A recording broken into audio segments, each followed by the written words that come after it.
Hello everyone and welcome to Bomaderry, Manildra's Shoalhaven Starches plant, one of the most magnificent employers in our region.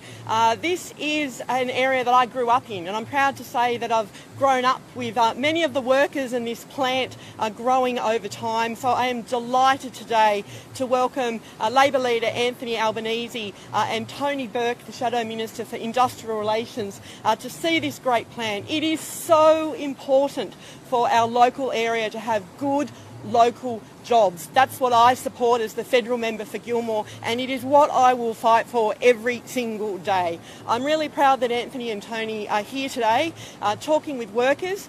Scott Morrison has gone missing in action. He was missing during the bushfires, missing during the floods and the pandemic. I will stand here every single day supporting local workers, supporting our communities through these hard times. And I'll hand over to Anthony. Yeah, well, thank you very much, Fiona, and it is great to be back here at Manildra. This is my third or fourth visit here over recent years, and it's a fantastic story. It's a great Australian story of what Australian businesses can do. This is a family-owned company. There are some 700 workers on site here today, producing goods not just for domestic consumption, but also for export.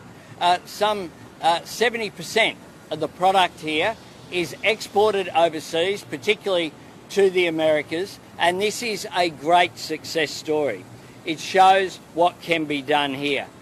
It is why we need a future made in Australia. We need to back Australian manufacturing and Australian jobs. That's why, arising out of the pandemic, we need to build back stronger. Our National Reconstruction Fund will support existing industries but also new industries to grow, and will fill those jobs by having fee-free take, by having additional university places. This is a part of our agenda for growth into the future, an agenda that's about using clean energy, an agenda that's about building better infrastructure, one that's about fixing the national broadband network, one that's about investing in Australian manufacturing and in Australian jobs, one that's about investing in cheaper childcare, because we know that that will boost the economy as well by boosting productivity and boosting workforce participation. What we see in this electorate of all electorates here in Gilmore, it underlines one of the big differences between the current government and the approach of Labor. Fiona here has turned up for work every single day. She works her guts out to protect the interests of the people for Gilmore, and she did it before she was a local member. She stood, of course, in the election before she was elected in 2016, and just kept going the whole way through. In contrast, Scott Morrison went missing for the people of Gilmore. When Gilmore needed Scott Morrison, he went missing. When Scott Morrison needs Gilmore, he turns up. He only turns up in his own interests. He doesn't turn up in the interests of the people of Gilmore. Can I also say, with regard to the foreign policy debacle, which is what has occurred in the Solomon Islands, the security agreement between China and the Solomons is a massive failure of our foreign policy. Once again, Scott Morrison went missing. Last night he confirmed that he has known about this for a long time. We know at least since August last year. But as Julie Bishop said just yesterday, why wasn't the Foreign Minister or senior members of the government dispatched immediately to address these issues? Why is it that in the Pacific, where Australia has been the security partner of choice since the Second World War, Australia went missing by making cuts to the aid budget, by not standing up with the people of the Pacific when it came to action on climate change? And why is it that the government was so complacent and kept saying it was all under control before this occurred? A little fact is that we are closer here today to the Solomon Islands than we are to Perth. That shows how strategic the Solomon Islands is for Australia. But Scott Morrison always goes missing when Australia really needs him. Tony Burke's going to make some comments as well.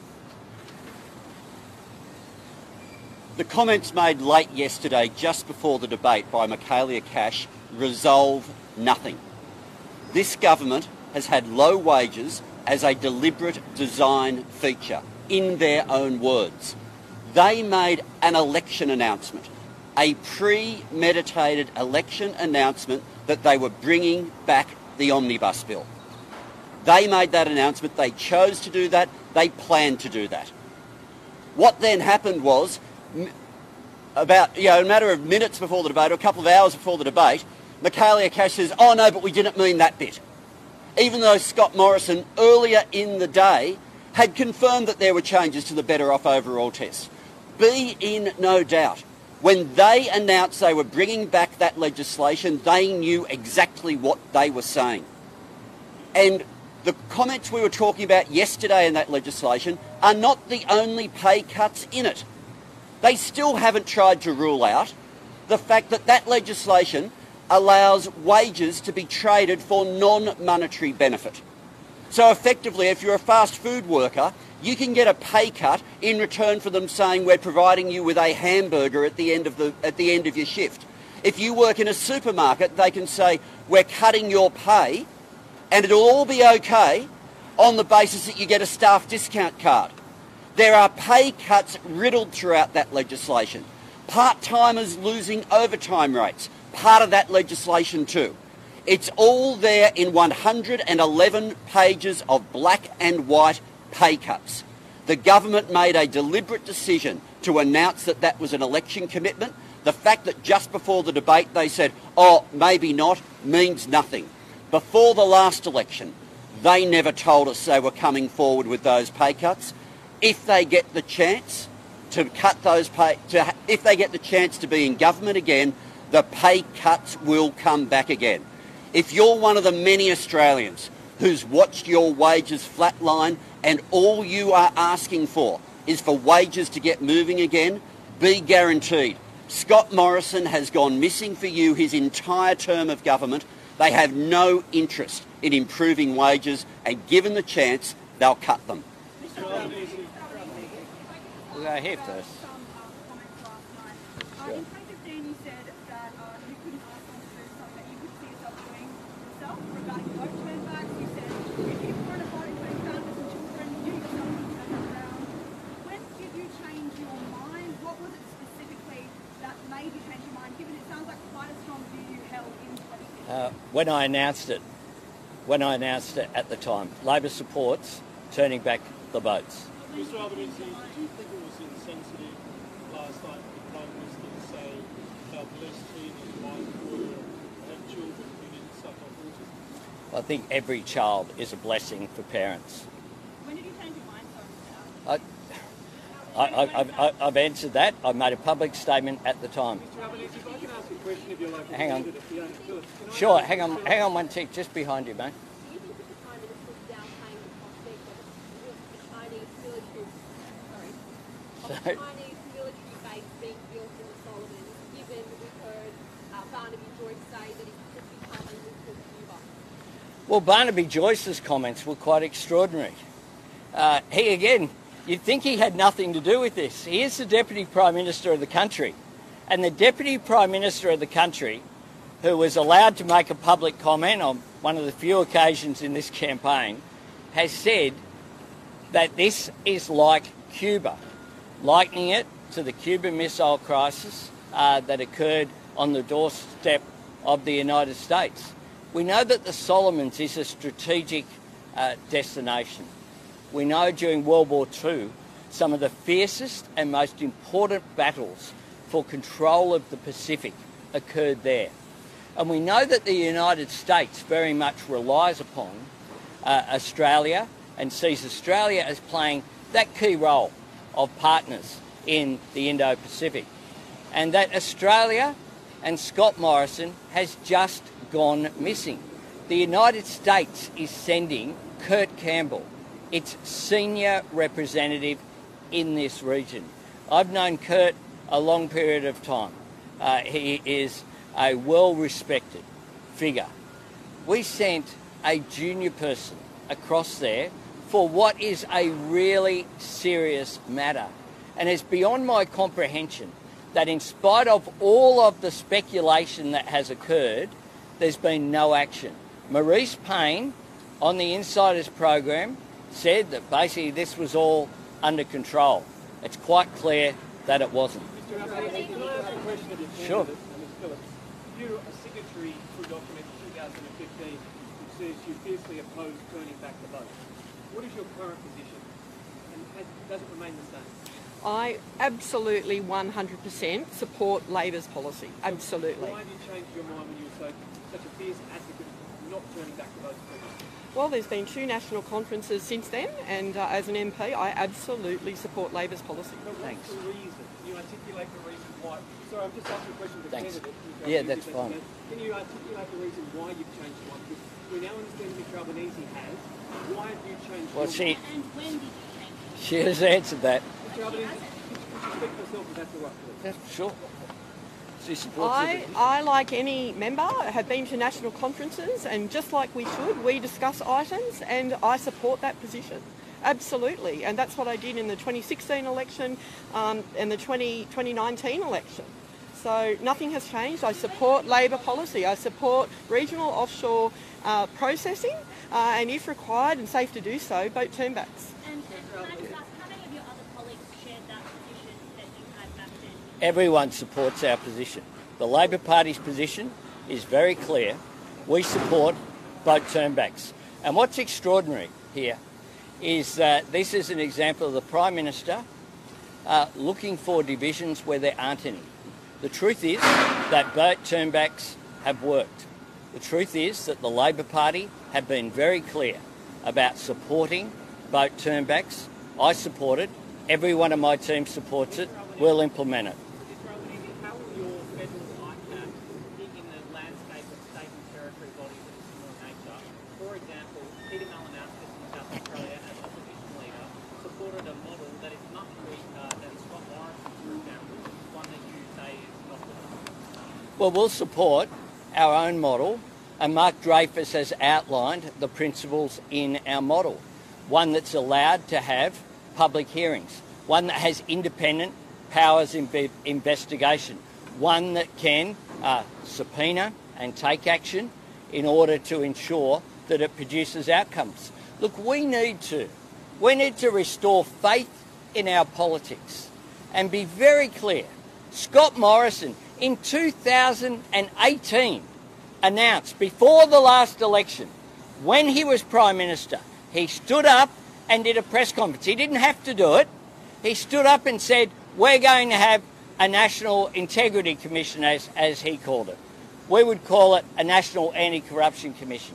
He then did nothing until the 2019 election was called.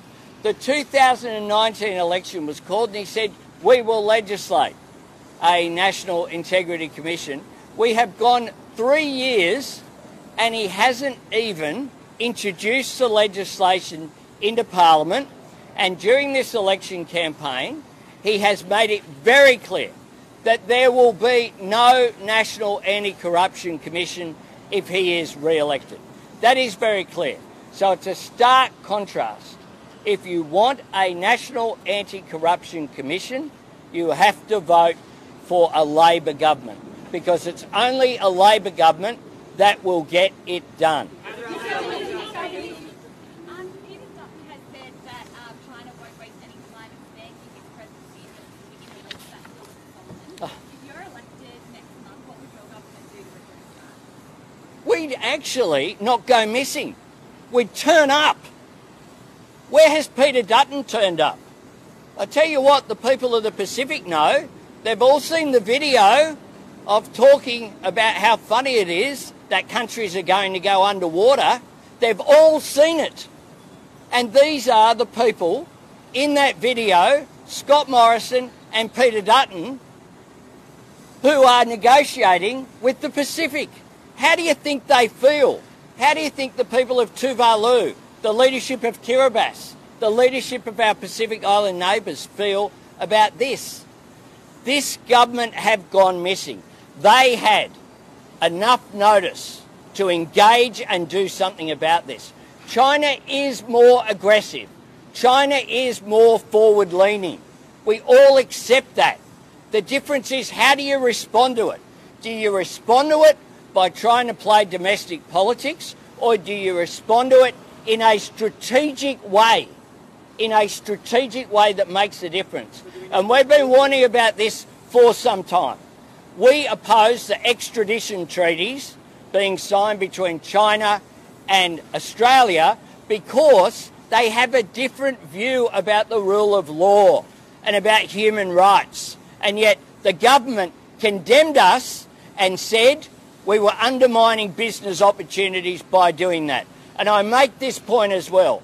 The government of which I was a part and leader of the government in the House of Representatives, the Gillard government, did a deal and put US Marines in Darwin. This government sat back and went missing while the port of Darwin was sold to a company with direct links to the Chinese Communist Party. Clearly not in Australia's interest for that to happen. So in terms of national security and taking these issues seriously, we will. We will engage with our partners. We'll engage with the region. We'll take these issues seriously because we have to. At the back. Just a quick mention on local matters. Gilmore has a huge homeless issue and lack of housing issue. What's Labor going to do about that? We'll have a Housing Australia Future Fund. Our Housing Australia Future Fund will have 20,000 additional social housing units, but it will also build affordable housing units for essential workers. Now, of that 20,000, I know that domestic violence is an issue right around the country as well. We'll make sure that 4,000 of those units, those dwellings, are available for women and children escaping domestic violence. In addition to that, we have additional funding for emergency housing. We have a specific fund as well for Indigenous housing, for fixing up Indigenous housing in areas as well. So we have... We've got people living on the streets day in, day Look, out through floods and everything. homelessness is a huge issue, particularly in our regions. And what we know is the biggest group where homelessness is growing is older women. It's older women who just can't find anywhere to rent. The Prime Minister told them they should just go buy a house. That's their solution. She was being polite there. Can I just ask you on NDIS? Senator Linda Reynolds has said that your plan for expert review will add time and bureaucracy. Can you guarantee that won't happen? And also, what did you make of Mr Morrison's comment last night regarding being blessed not to have dealt with those NDIS issues? Well, on the latter, I was asked about that before, but I'm not. But I'm not a commentator. But I was asked about that before. I think that all children are a blessing for parents. And the first bit, NDIS. Look, we've outlined a policy that's about removing the distant bureaucracy that's occurring. We heard from the mother of young Ethan last night. The problems that are occurring in practice. People are having their plans cut because a bureaucrat somewhere who isn't in touch with what their issues are making decisions. Ellie, who I spoke about last night as well, I know that I saw one of the things that she tweeted last night as well. You know, her circumstance, quite frankly, we had, some of you were at the press conference with Ellie and Doogie. Doogie, I think, was from Canberra, just telling their stories about the impact. The NDIS is about our humanity. It's a proud Labor reform. And what's happening is that people are having programs cut. The idea that someone can be told that colostomy bags are no longer part of their plan, and when they ask, well, what am I supposed to do, they get told, well, can't you just reuse them? Even though they're very susceptible to infections. And the consequences of that are far more dire in terms of a potential hospitalisation, acute care. We need to make sure that we get this right. I'm very confident that Bill Shorten's plan that he's put forward and that we have endorsed and we're going to this election on is about putting people back at the centre of the NDIS. That's what it's about.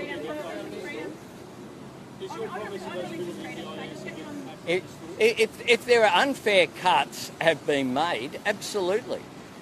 People should get the care that they need, and some of these cuts, inevitably, there are changes are made to people's plans that they work through. But they need to be ones that actually improve the capacity to have a quality of life. Where there are cuts that have been made that make it worse for people's quality of life, that make them less employable, that make them less able to participate in society, that should not happen. With your religious freedom, you said that if you win in May, you will legislate this, that absolutely take any commissions to deal. Will you also do the Religious Discrimination Act this year, and as part of that, will you abolish those exemptions in the Sex Discrimination Act that allow schools to do discriminating against transgender and gay people that happened this year? We're not putting a timetable on all of our legislation. That's not what we're doing. That's not what we're doing. What we will do, and I've spoken to faith groups, to churches and faith leaders since the government, let's be very clear about what happened here. The government introduced legislation. It was amended consistent with what the Prime Minister wrote to me and said should happen with the legislation. They then withdrew it. The government promised, like it did prior to the 2019 election, that they would get this done. Scott Morrison always goes missing, and he always blames someone else. And in this case, he's blaming members of his own party. Members of his own party. I mean, we sat till, I think, about 5 o'clock in the morning in order to get this legislation through because the government hadn't prioritised it. They were too busy doing sports rorts. They were too busy with their pork and ride scheme on commuter car parks when railway stations didn't exist. They were too busy on their other priorities. We will get, look, all of our policies will be a priority. All of our priorities will be a priority. And yes, this term. One of the things that I'm doing, be very clear about one of the big differences between me and Scott Morrison. I'm running in this campaign to be Australia's Prime Minister to implement the policies that I'm taking to this election, whether it be the NBN, whether it be cheaper childcare, the establishment of the National Reconstruction Fund, a Religious Discrimination Act, a National Anti-Corruption Commission, this term. And I'll be held to account for that. One of the things I won't do is what characterises this Prime Minister, which is he always goes missing and he always blames someone else. Just here. You said last night that Labor does the big thing, Medicare and CPS. What is The age pension. That's not bad too. My big thing is taking clean energy and using that to bring back manufacturing to this country and to have Australia become a renewable energy superpower. That clean energy to drive jobs in advanced manufacturing, jobs that exist for domestic purposes but also export. We see in the Sun Cable project, to give an example, the opportunity that's there. The Sun Cable project will see Australian renewable energy, solar energy, powering Singapore, an extraordinary project. We have an incredible opportunity to make more things here. And in coming days, hopefully you'll be with us. We'll be visiting places where we want to make more things here. One more at the back. Yeah, he hasn't had one behind you. He hasn't had one behind you. Just on China, yesterday the Prime Minister said that Labor was passive with China in the past, and the debate he said that it was 5 year on. So how will you handle the relations with Beijing? We think it needs to come into the face of these trade. The issue with Beijing will be problematic regardless of who is in government, because the stance of Beijing has changed. I've said that repeatedly. But my philosophy, and I'll finish with this, is consistent with the Biden administration, I think have got it right, and Kurt Campbell, where he speaks about competition without catastrophe. So we have to recognise what's happening in the region. We have to recognise that China is more forward-leaning, that they're seeking to increase their influence in the region, and we need to respond to that. We have to call out the behaviour of China in putting sanctions against Australian businesses, because that's sanctions against Australian jobs, and is entirely inappropriate. Thanks very much. Thank you. Authorised by P. Erickson, ALP Canberra.